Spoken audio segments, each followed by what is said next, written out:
Hello, this is Warren, I'm Kaylin. and we're going to be talking about imagery because we got that for what our poem chapter is going to be about. So, how is imagery conveyed in poems?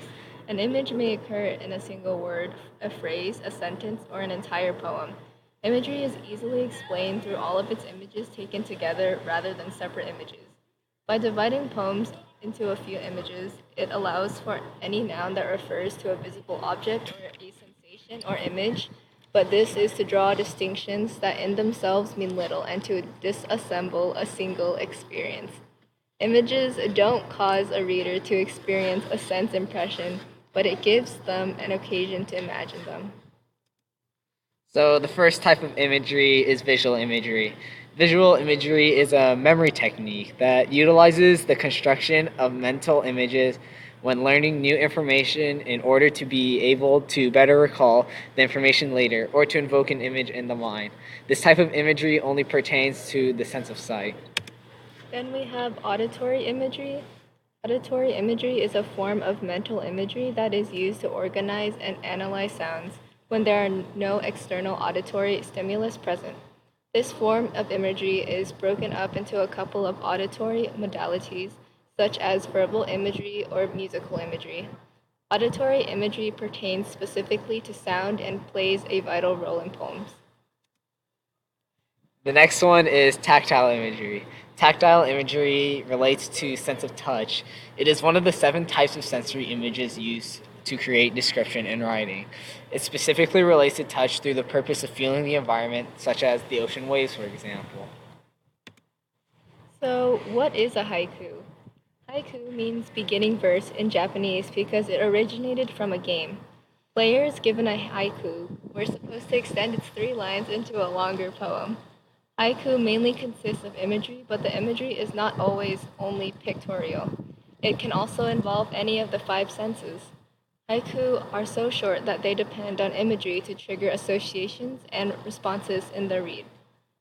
Haiku poets look out upon a literal world, seldom looking inward to discuss their feelings.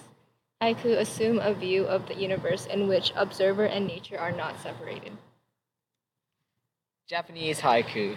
A haiku is Japanese in Japanese is rimless or rhymeless.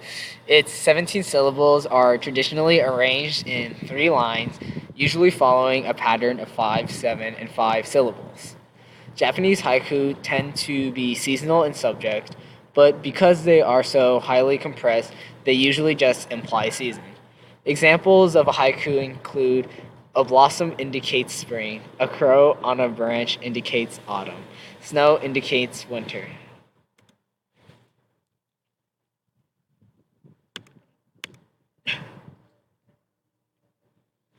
So there's also Western haiku. English haiku frequently ignores such a pattern being rhymed or unrhymed as the poet prefers.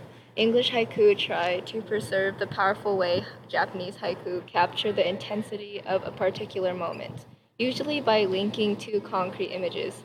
There is little room for abstract thoughts or general observations. Where haikus originated.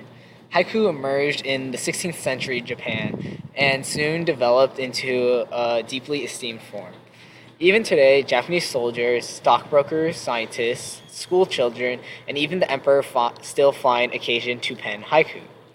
Soon after the form first captured the attention of Western poets at the end of the 19th century, it became immensely influential for modern poets, such as Urza Pound, William Carlos Williams, and H.D. As a model for the kind of verse they wanted to write concise, direct, and imaginistic. So, how did the influence of haiku spread to the US? Japanese immigrants brought the tradition of haiku writing to the United States, often forming local clubs to pursue their shared literary interests. During World War II, when Japanese Americans were unjustly considered enemy aliens and confined to federal internment camps, these poets continued to write in their bleak new surroundings. Today, these haiku provide a vivid picture of the deprivation suffered by the poets, their families, and their fellow internees. And that includes our video project for poems.